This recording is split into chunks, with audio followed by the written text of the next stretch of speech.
नमस्कार दोस्तों, राधे राधे। आज मैं आपके साथ शेयर करूंगी बहुत ही स्वादिष्ट चटपटी पोहा नमकीन, जिसे चिवड़ा भी बोलते हैं। और ये बहुत ही कम सामान में कम समय में बन जाती है। तो चलिए बनाना शुरू करते हैं। यहाँ पर मैंने 3 कप पोहा लिया है, जिसे मैंने छान लिया था और साफ कपड़े से पोंछ लिया है ताकि इसमें जो भी डस्ट वगैरह हो निकल जाए। आधा कप मूंगफली ली है, आधा कप बंगाल ग्राम लिया है यानी कि भुना हुआ चना, थोड़ा सा नारियल लिया है सूखा वाला, फ्रेश कड़ी पत्ता लेंगे और थोड़ा सा किशमिश लिया है। यहाँ पर मैं इस्तेमाल कर रही हूँ सरसों के तेल का, जो कि अच्छे से गर्म हो गया है। अभी हम इसमें ऐड कर देंगे मूंगफली, और मूंगफली को हम मीडियम गैस फ्लेम पर फ्राई कर लेंगे। बहुत ही जल्दी फ्राई हो जाती है, ज़्यादा टाइम नहीं लगता है। और यहाँ मूंगफली हमारी फ्राई हो चुकी है। इन्हें ट्रांसफ़र कर देते हैं एक थाली में। और अभी हम फ्राई करेंगे इसमें बंगाल ग्राम यानी कि भुना हुआ चना, और इसको हम तब तक फ्राई करेंगे जब तक कि इसमें एक सुनहरा सा कलर नहीं आ जाता। तो यहाँ पर जो बंगाल ग्राम है हमारा अच्छे से फ्राई हो गया है, इसे भी हमने थाली में निकाल दिया है। अब हम इसमें ऐड करेंगे किशमिश। किशमिश को फ्राई होने में ज़्यादा टाइम नहीं लगता है और ये एकदम फूल के अंगूर जैसी हो जाती हैं। तो यहाँ किशमिश हमारी अच्छे से फ्राई हो गई हैं, इन्हें मैंने थाली में ट्रांसफ़र कर दिया है। अब हमने ऐड किया है सूखा नारियल जो काट के रखा हुआ था, और इसको भी सुनहरा होने तक फ्राई कर लिया है।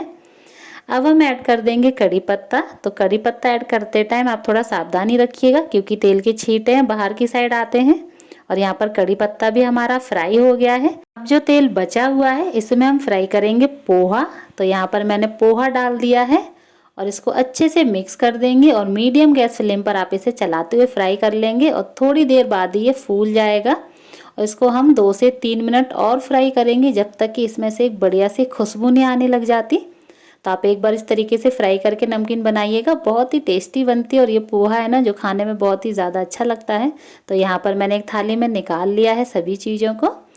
और अभी हम ऐड करेंगे मसाले। तो 1 टीस्पून जीरा powder, 1 teaspoon chaat masala powder, 1 teaspoon अमचूर पाउडर, 1 टीस्पून पिसी हुई चीनी, और नमकीन के हिसाब से नमक ऐड कर देंगे। थोड़ा सा सौंफ का पाउडर ऐड किया है और हींग ऐड किया है। तो इसको हम एक बार अच्छे से मिक्स कर लेते हैं। मिर्ची मैंने अभी इसमें ऐड नहीं की है, क्योंकि मैं अपनी बेटी के लिए थोड़ा सा निकाल लूँगी। अगर आपके घर में भी बच्चा है तो पहले आप उसके लिए निकाल लें, उसके बाद इसमें मिर्ची ऐड करेंगे।